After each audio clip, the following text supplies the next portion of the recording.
Who do you think you are? Author Carolyn Abraham wondered who she was and what comprised her family ancestry. So she got DNA testing labs and family relatives involved, pored over archives, and traversed the globe to find out more about her genetic history.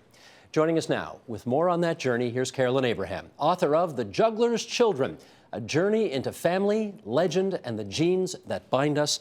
And it's so good to see you back here at TVO. Thanks, Steve. I'm going to start by telling you a little story. Okay. Because the last time you told us a story, now I get to tell you a story. The first time you were here was back in the studio 2 days, and I'm guessing it was probably 10 or 15 years ago or something. It was a long time ago. Yeah, it was a long time ago. And I remember after our shoot was over, a number of the producers came up to me and we just started talking about you behind your back.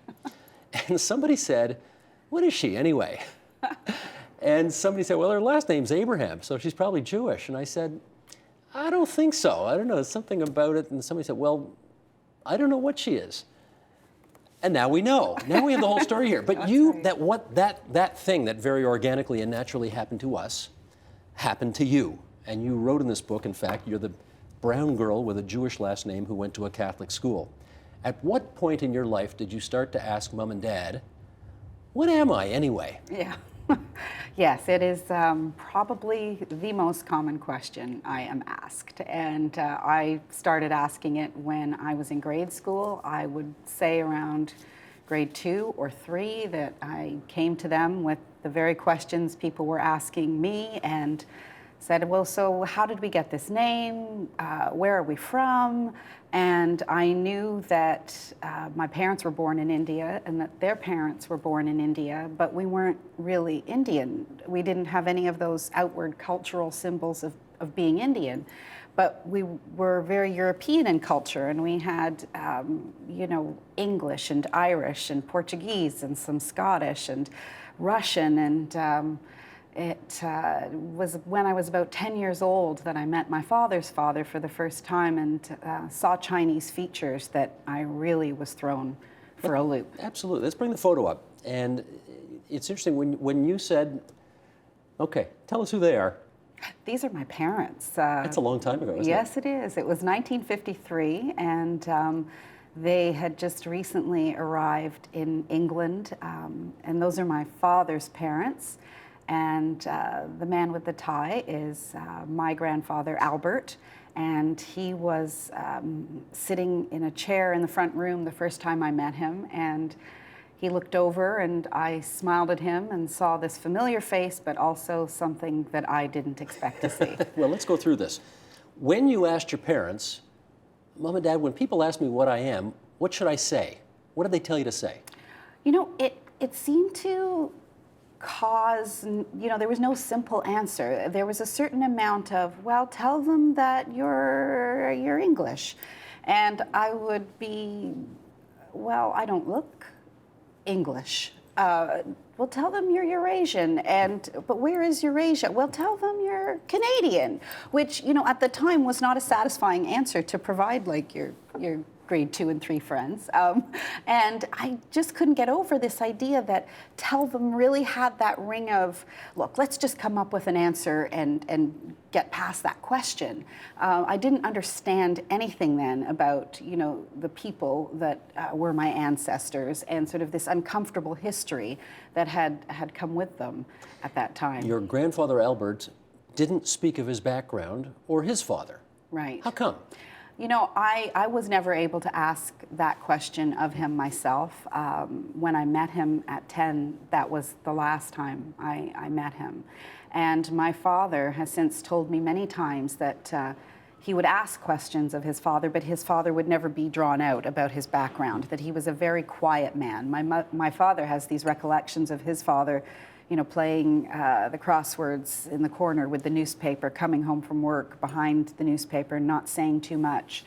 And it was actually only from his mother that my father learned that his grandfather was likely Chinese. And why was it that your grandmother expected "we're English, end of story," to actually be accepted as the end of the story? I didn't know this then, but my grandmother, now this is my mother's mother, she was the one that I used to have these great sort of, I would say, Sunday afternoon debates with. She would say, well, we're English. And I'd say, but Nana, look at us, right? We have tans all year round, you know. And good teeth. We can't be English. And so she would say, well, we had some Portuguese, and we, you know, which seemed plausible, but I didn't understand then that, you know, she had grown up in a time and a place where being something other than Anglo in British India was a liability. And it was something that I think when you come to a country like Canada, where when we did in the 70s, and everybody's being encouraged to celebrate their roots and you know, bring their flags and bring their dishes, their traditional home-cooked meals from the home country. And here we seem to have come from this tradition of not really talking about your roots. Your great-grandfather, John Abraham, Right. before you embarked on this journey, what did you know about him? I had known about him since childhood, sort of three things that really stuck with me. One was that he was possibly Chinese. One was that we'd heard he was a circus juggler and that he had disappeared. So when you're a kid and you find out that you might have had a relative who was in the circus, you sort of glom onto that. And you think, wow, how fantastic. And I wrote this whole school essay about having a great-grandfather who had juggled since he was a child, and it was this, you know, made-up epic for a school assignment. And but that was pretty much all that we did know about him. We're going to be careful not to give away too much of the plot, because it does read in a way like a bit of a murder mystery. You know, I mean, you're following the plots and the clues, but clearly the title, "The Juggler's Children," he's the juggler. Right. Now, your maternal grandfather, the captain, Right. Frederick William Crookes. Photo to come. Right. What did you know about him?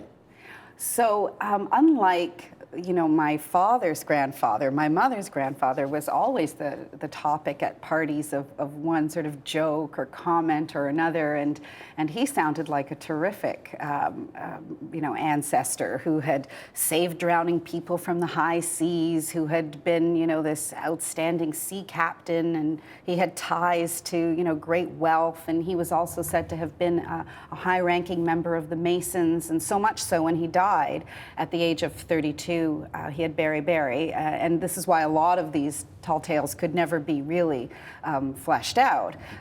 There was a sense that he was beyond the reach of knowing these things, but that there had been overtures from distant wealthy relatives and the Masons themselves who contributed money to raise my grandfather and his sister. So again, it was all sort of fantastical stuff, and I wondered, you know, coming out as it often did at family parties, that, you know, how much of it was actually true. So, Carolyn, a lot of people are just sort of content to go with the family lore, and that's it. At what point does it for you become, I've got to get DNA tested, I got to bring science into this, I really got to get to the bottom of this? So it's 10 years ago. In terms of, you know, what influences any one of us in our lives, I mean, my professional job, I was covering science all the time for the Globe and Mail. I was writing about genetics. I was, you know, seeing what was being done and what was possible. And the human genome had just been mapped when I met Craig Venter for an interview in the hotel in Toronto. And he was talking about having just mapped his own genome. And that was pretty big news at the time, because everybody thought it was some combination of anonymous people, and it actually was his genome. And in the course of explaining how fantastic this was and what you could learn about yourself, these interesting tidbits about yourself, he mentioned he'd learned all about his ancestry, or interesting things in his DNA, not sort of this big picture stuff about how we had evolved from, you know, primal creatures, but rather where in the world his ancestors had come from. And I was really struck by this. In fact, I tuned out thinking about, well, me, you know, for a few minutes. And, but then realized pretty quickly that, okay, this cost, you know, hundreds of thousands of dollars then. The genome itself was, you know, close to $3 billion all said and done. You know, what were the chances? Like, file that under the to-do list down the road. But it put something in your head. It put something in my head, and I remember having a couple of conversations with people shortly after that saying, wouldn't that be neat if I could? And not more than a couple of years later, I had my daughter, my first child. She was born during SARS. And it was one of those crazy times where I had been covering the news, and next thing you know, I was in the news because we ended up in a quarantined hospital. And we had all this time, about 6 days, my husband and I and my daughter, and no one to see. And nobody was sharing digital pictures at that time commonly. And everybody was saying, who does she look like? What does she look like? You know, you're making these phone calls, and what you realize, what they're really asking is, who do you see in your child? Do you see your mother, your father, your grandfather? Do you see an uncle, an aunt? Who do you see in this new life? And it was kind of a slow burn, but a recognition that we are always talking about DNA in that sense. What is going to sort of emerge in that quirky tongue of DNA in that new life? And I started to think, you know what? She is going to grow up. You know, my husband's got some German, some Swedish, some Irish and English, and she's going to grow up and she's going to say, hey, so what are we? So what are we? Yeah. And I thought, you know, surely I'd be able to give her some kind of answer, and wouldn't it be neat to give this a try? And by then, amazingly, as we've talked about on your show before, the price to do it just fell. It just fell like a duck in hunting season. It was just down, and suddenly it became not only possible to do this personally, but eminently affordable. And the nurse told you the baby looked Chinese. Yes. But then she said every baby looks Chinese, so that probably wasn't helpful. No. When you went to your folks with the idea of take a Q-tip, swab the inside of your mouth, Right. want to check your DNA, Right. what'd they say? Oh, my dad was gung-ho. He's got a love of science. He's a lover of books, and he appreciates the precision about the idea of science, that, you know, something could be tested, and it's not just simply hearsay and something that's, you know, all wishy-washy with the course of time passed down through people and foggy memories. This is science, real. right? This is real. We can get an answer. My mother, on the other hand, who is I would say a precious purveyor of the folk tales and the stories. And really, honestly, the reason that I had become so curious over the years, it was because of the stories she would tell, was less so. She was not keen. That's putting it mildly in the beginning. And the question, of course, then becomes, Mom, what are you trying to hide? Right. What did you think she was trying to hide? You know, at the beginning, I was really flummoxed because my mom is a great lover of new technology. She's a big reader. She's a risk taker. I wasn't clear. I couldn't see my way through. At first I thought, okay, well, maybe it's a holdover from some of those concerns. My mother grew up in British India. Like, maybe it's some of that. Like, let's just stick to, you know, the stories that we know, and let's not sort of pry open the Pandora's box of DNA. Maybe it was that. But then as we spoke about it more, I realized she was quite concerned about finding out about the health risks that might be involved. If we looked into our DNA, that she'd suddenly learn about things she couldn't do anything about, medical conditions that might befall her later in life, or any one of us. So when I promised my mom that I would not be looking at the future, and DNA is that very neat piece of code that can tell you something about the present and the future, but is also this terrific portal to the past, that I said, you know, we wouldn't look forward, we would only look back. And you stuck to that. And I stuck to that. Let's put the health aspect of it aside for a second. Sure. You referred to the Pandora's box. Right. And that, I mean, it kind of never occurred to me till I read this, that I guess DNA can really help you determine if those people who you think are your mom and dad or your grandmom and granddad may not actually be. Is that the Pandora's box she was worried about? You know, I don't think that, I'm not sure, to be honest, of all the things. I think it was just that sense of the unknown. But you're right in terms of, you know, are you who you think you are? It is the most common surprise to pop out of the genetic box. I mean, it really is. The funny thing was, I'd written this story for the Globe a few years before about how geneticists were stumbling across this surprisingly common phenomenon that about 10% of us are not fathered by the man we biologically think is dad. And it was popping up as they do big research studies on cystic fibrosis or autism. They're looking at these things, they're taking family DNA, and then it's, oh, wait a minute, we don't have a match here between, you know, father and child. And they had opted, you know, for the interests of the family, for the most part, they don't say anything to the family. They just sort of, and in fact, it's so common that there's even software now designed specifically to catch this kind of thing in these studies. And they just leave it aside, they let it go. For somebody who's doing this for recreational purposes, to, you know, try to build out your family tree, and suddenly you realize you're essentially hacking great branches off of it instead. Well, this is where you go to mom and say, how come I've got the same DNA as the gardener, right? Yeah. You say, it's a little hard to explain. Wow, I didn't know I was a chip off that block, you know? Right on. So. Now, who in your family refused to be tested? So I have two brothers and I have a sister, and my second eldest brother opted not to take the DNA test. Because? You know, I think at the time it was a result of him wondering, why was I so interested in this? What was it really going to change about us as a family? Was it going to impact the way I felt about who we were, who I was? And to be honest, and I can appreciate that point of view, is that wasn't it reductionist? And what really would it matter? And, you know, I've asked myself that question a lot at different points doing this book over the years. And sometimes I think, yeah, you know, this science, it can lead, but it can also mislead. And it takes you lots of places, but none with precision. And if you don't use paper trails and stories together, you could really end up in a bad place. So there are all those cautions and caveats because it is not an exact science. So on that level, I think he was right. But in terms of why I wanted to do it, I really wanted to know the answers. I wanted to know, so were we really part Chinese? I mean, were we?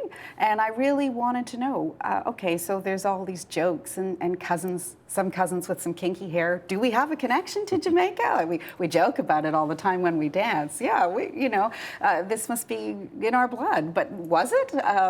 And here was a way to find out. So. Are you mad at him that he didn't take the test? No, I think at the time I felt like I wish she understood my motives. But as I've moved forward and I've had to approach strangers, or, you know, felt that I did and was collecting DNA from others, I could appreciate his perspective, because I was imagining myself many times on the receiving end of this. Somebody knocks at my door. I think we might have had a common ancestor back about 200 years ago. Could I take your DNA? What would I say? What would I say? Knowing, as I do, all the issues that can come up with DNA, no, I would probably say no. So on that level, I understood it. And to be honest, one of the big reasons I wanted to take my siblings' DNA was I was really curious to see whether or not we would be genetically as different as we are sort of in personality and to some extent the way we look. I want to be careful, I guess, going here forward, that I don't give the book away. Because, you know, there's so many questions that one would want to ask at this point where if you answered them, you'd be kind of giving away the plot. So I'm really trying hard to be careful to walk this tightrope. Because it does read like a good mystery, and I don't want to give away a lot of the kind of twists and turns and that kind of thing. But you did go to Jamaica, and you did ask a relative down there, a guy you thought was a relative, can I have a swab? And he said, yeah. And then he changed his mind. Yeah. And that ticked you off. Well, you understood why. But I understood why, and I think it was more that by then I had my own serious frustrations. I was out doing my field research. That was a very bad day. First of all, I left with the wrong bag and didn't bring my DNA kit. Had to stop at a store, pick up my baby swab Q-tips. I'm calling the lab, can you use baby swab Q-tips? Like, yeah, you know, baggies and everything else. And I was excited because he was sort of the first, he had been so terrific. Like, he'd shown us around, took us to the graveyard in the rain, pointed out where he thought we might find some relatives. These are the Crookeses. These are the Crookeses of Jamaica. That's right. And you know, we had a terrific lunch, some patties, and you know, but the funny thing was, he was talking to me and he was saying, I feel we are connected. He said, you know, he kept saying that, I feel we are. He said, I look at you and I see my daughter. He said, you know, I see this family resemblance. And actually he, in the end, had said to me, yes, why not? I'll give you my DNA. So then we went off, and this was a couple days later, and arranged to meet. And at the last moment, when I was about to take the swab, he decided that no, he was worried about what if the cops get it? How it might be used. Mm-hmm. Yeah, this might come back to bite me. And at first, I was trying to explain to him. I found I could, you know, like sitting back now, I found myself explaining to him, I'm signing this sheet. I'm having you sign it. It's used for ancestry purposes. You know, we'll destroy the sample immediately afterwards, and this is it. And then I realized I could hear this voice in my head saying, Carolyn, what are you doing? This man doesn't want to give you his DNA. Yeah. And you sort of realize, wow, you know, that's okay. That is fine. The thing about his story, though, that I do think is really interesting is he lives not far from where he was born. He grew up, you know, where his family was from. And I think that a lot of the interest is being driven by people who, in genealogy and family history, is driven by people who are very far. We don't live in that kind of society for the most part anymore. Most of us live very far from where our families came from now, and we've lost touch. And so for me, coming back and saying, oh, hey, we're a branch of the Crookes family too. He said, oh, we all are. You know, everyone Yes. on this island, we all know. Yes. We just don't know. We may not know how, but somewhere around here, we're all connected. Mm-hmm. Now, take us through the science of this, because when you ask somebody to take a Q-tip and swab the inside of their mouth so that you can read their DNA, you're looking for markers. What are you looking for? So the most instructive things in DNA, in terms of pointing out ancestry, are these things called mutations. Call them changes, basically. And every time DNA is passed down to the next generation, certain changes spring up. It's just sort of nature's not perfect, and there are these copying errors, you know, in the shuffle and so on that goes on whenever, you know, a new egg and a new sperm cell is made. Now, in some places of the world, some of these changes became very common.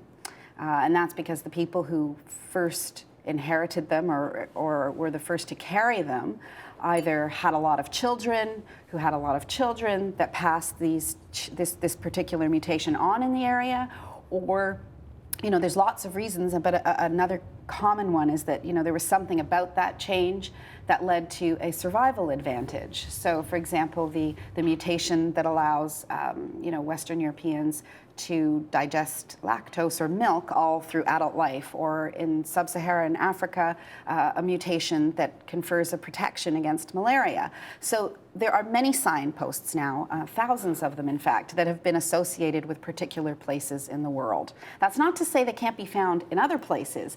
It's just that the highest concentration of them is in a particular place. And so if you carry those markers, it says something about the ancestors, where they lived, that passed them down to you. The assumption would be that if you were, let's take two children born today, right, a black boy born in South Africa and a white boy born in Sweden, right, the assumption is that their DNA must look utterly and completely different. Is that the case? No, not at all. So we are still, as a human species, so very young, and all of us have more than 98, 99% of our DNA in common. 98 to 99% of our DNA is in common. It's a moving number, because they're still reading genomes, and they're still reading them at a level of detail where this number moves here and there all the time. But what is quite clear in that, and then so you think, well, what differences can you parse then? But, you know, DNA is a molecule that's, you know, 3 billion chemical pairs long. So even one or two changes yeah, it seems tiny, but actually can have a big impact, because as we know, right, if you have a certain mutation, it can spell the difference between health and disease. It can also, change the color of your complexion. It can also, have an impact on whether you have straight or curly hair. I mean, some of them have no visible symbols in the genome connected to how a person looks, and others make a difference. But yes, you're absolutely right. I mean, I just found it fascinating when reading that we are killing millions of people around the world because I'm Shia and he's a Sunni, or I'm Israeli and he's Palestinian, or and the list goes on. And in fact, we're 98, 99% the same. Yes, and seems crazy. It seems crazy, and one of the most striking things for me out of this journey was actually to I mean, on an abstract level, we hear this all the time. We're one human family. We're one human family.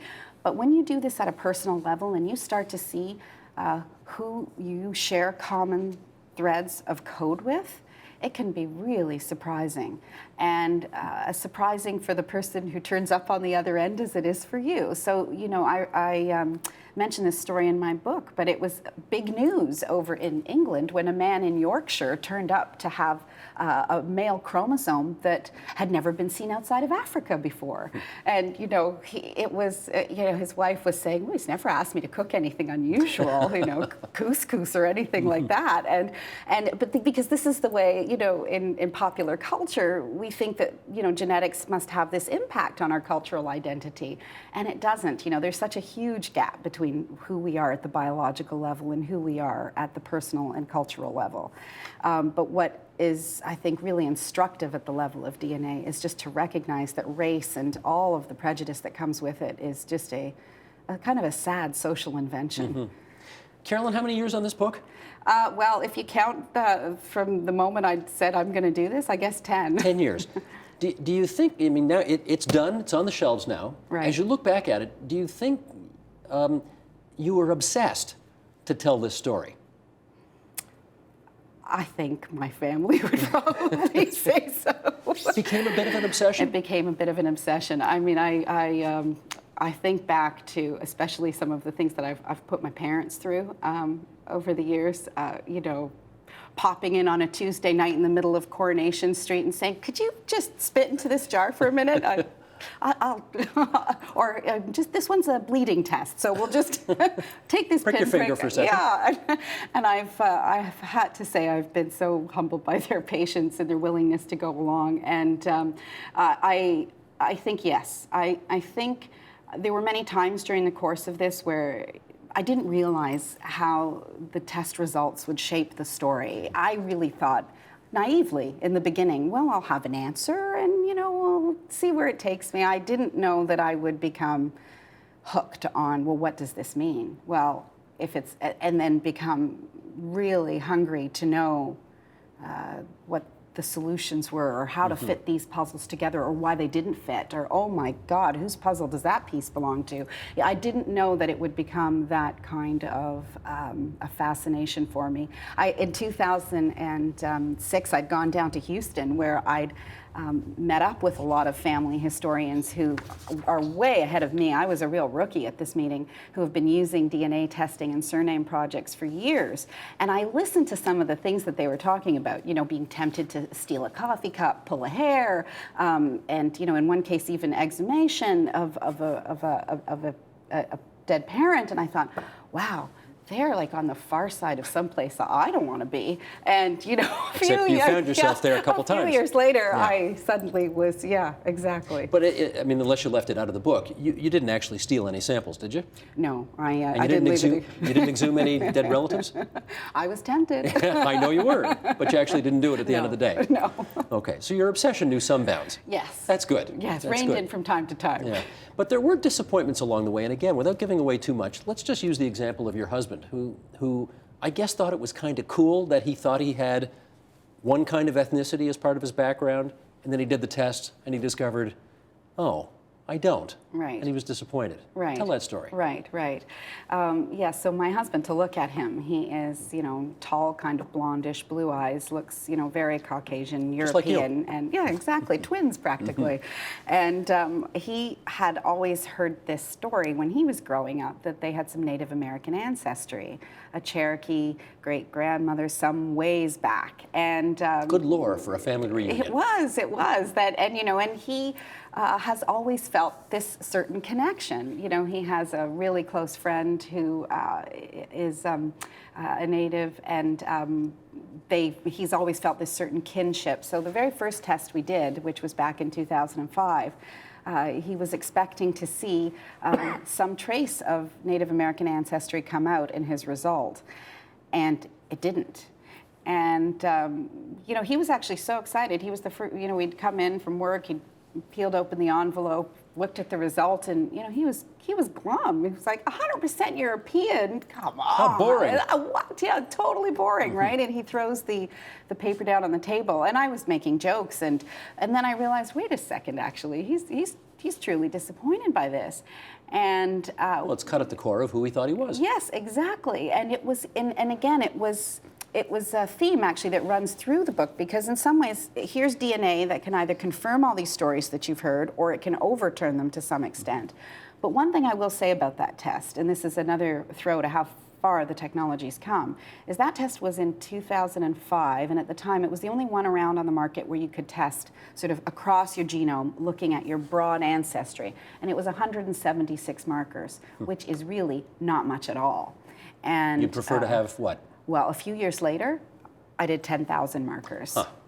So as I said to him that night, and now, we really consider it to be the case, entirely possible that there's, some little biological memento of a Cherokee great-grandma kicking around in his DNA. That test just was by no means powerful enough to pick it up. But there's no law that obliges us to know who we really are. No. And I wonder if you came to any conclusions at the end of this that, I don't know, maybe it's better to live with the fiction because it's more interesting than actually Right. have the facts, which Right. may be less interesting. Right, right. Did you come to that conclusion? I did. I did on one level. I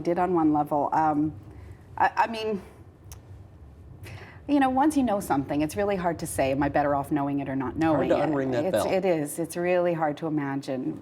Hindsight is 20/20. But at one point with my mother's side of the family, the maternal line of the captain led back to a story that I'm not entirely sure I wish I knew. And I saw... Don't tell it here. Don't tell it here, because it's a great part of the book, and anybody who's going to read it, I don't want to spoil it for them. Okay. But you're right. You're right. Yeah. You nudged up against that ethical concern Right. where, geez, do I really want to know this? No. Because it Yeah. doesn't reflect well. No, it doesn't, and you feel, the first thing that occurred to me, after I sort of read and discovered and learned was, wow, my mom's fears at the beginning were kind of prophetic, right? She said, sometimes it's better to know nothing than something. The producer, Alison Buck-and-Terrell, is now in my ear saying, come on, give us a hint. And I'm loath, Alison, to do that, but if you want to, you can give us a kind of like a overarching hint about some of this without giving it all away? So- Can you find that tightrope to walk on? I'll try. See if this is okay. But I mean, the big question with the captain, for me, with my mom's paternal line of descent, was whether or not he had descended, or we were descended from slaves or slave owners. Because here he was, the successful sea captain, obviously, who had arrived in the 19th century in India with ties to this wealthy plantation in Jamaica. But this is, the 1800s, and slavery was only abolished in Jamaica in the early part of the 19th century. So if there had been some sort of family plantation there, it only made sense that we had some connection to that. And I figured that, if we were tracing the male chromosome, it would either lead us back to, Africa, or it would lead us back to Europe. And we would have some sense, perhaps, on the captain's side who his father had been. And when I actually got down into the nitty-gritty of that story, I really Okay. felt. Stop there. Stop there, don't give it away. Okay. But I will read from the book. Okay. Control room, you with me here? Board number 1, Stomaching the Truth. I had always wondered if a certain prejudice had diluted my mother's interest in whatever African heritage she might have. But I saw my mother's ambivalence about her Jamaican roots as something else. Fear. It was the fear of discovering a family history that she didn't have the stomach to contemplate. Again, after you kind of did all this, and you've given us a hint as to what the conundrum was here, can you give us, again, without giving up too much, give us a sense about how your family weighed knowing versus not knowing before? Well, it's interesting because I think different family members have actually digested this news in different ways, as I have as well, over time, now that I've had this time to sit with all of this. And on one hand, we had some discussions and debates, my parents and myself and my family and myself, about, well, okay, so let's say if your ancestors do terrific things, there's a point of pride. There's the portrait on the mantle. There is. You'd want to be associated with that. That's right. There's the coat of arms. There's this, and yet there's also been this sense, and it's growing. That people want some bad dude characters in their ancestry as well. It's that's kind of fashionable too. Little piracy in there or something? Little piracy. Yeah, that's right. Some highway robbery, and hence Jesse James has been touted and well. They've tried to exhume him a number of times. So there's that interest on both sides. But I mean, I suppose the question is, I was very interested in the where and the what about my family story. Can anybody take any credit or blame for anything their ancestors do? I think not, right? I mean, I think, it's like your DNA. What control do you have over it? It's so random. It just is. And so what influence or what effect does it have on you as a person? To that extent, my brother, who didn't want to take the DNA test, had asked me that at the beginning. And I really feel strongly that it has no bearing, on who you are. You are a product of your experiences, your culture, and what you know to be your family. And on that level, DNA doesn't hold a candle to that personal sense of self. These were just answers in the sense of what was our history, and now we knew something more about it. Let's do another excerpt. Board 3, please, control room. No man's DNA test is an island. Here's Carolyn Abraham writing in The Juggler's Children. I had set out to solve the mystery of our great-grandfather and inadvertently unearthed a secret about someone else's. It was vivid proof that no one takes a DNA test in a vacuum.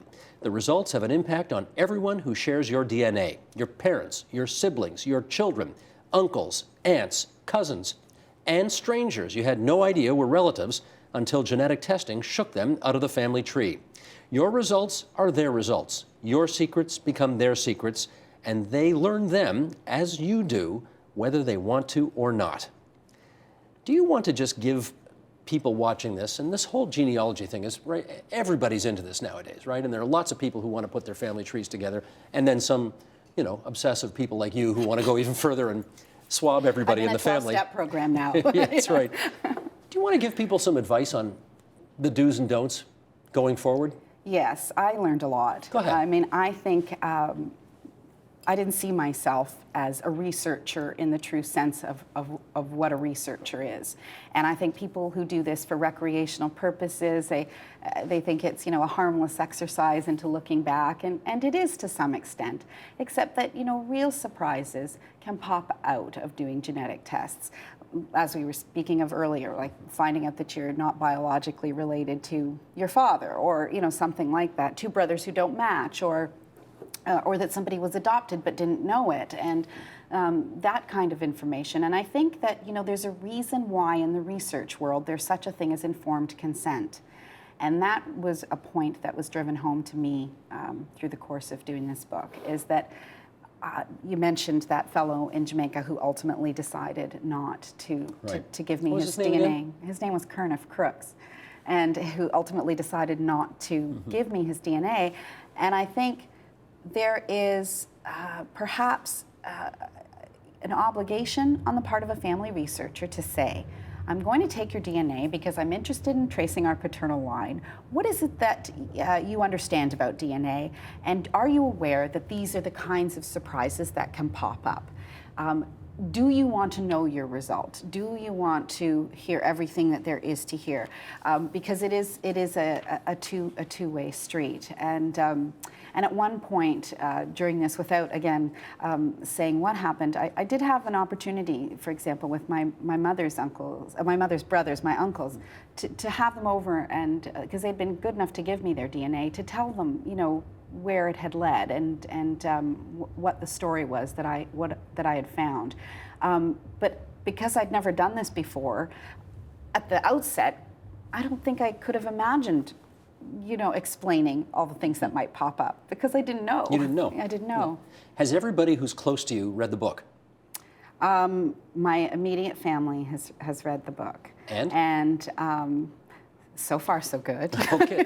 Well, I'm just wondering, because, it's an open question when you go on a kind of a quest like this, that you're probably going to affect close relationships in some way, right. Either for the good, for the bad. Right. You'll get closer with some people. You'll get more distant with others. Right. Has that happened?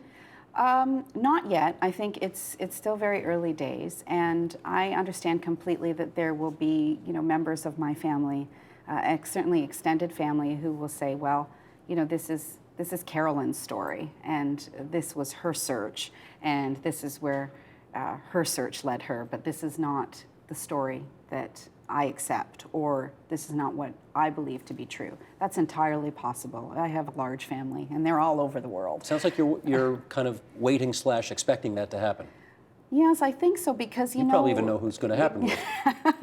I think so, because families, well, every family has certain elements of their identity that they cherish more than others. Like even in my own family, I have brothers and sisters, my older siblings especially, who feel really strong, close emotional ties to England because they grew up there. And I came here when I was very young. I was, about 4, and they spent their teenage years there. So culturally, there's a much stronger affinity to, say, England than I have. I mean, culturally, I feel it, but I don't have that same on-the-ground experience as they do. So these things are always going to differ by what your personal sense of self is.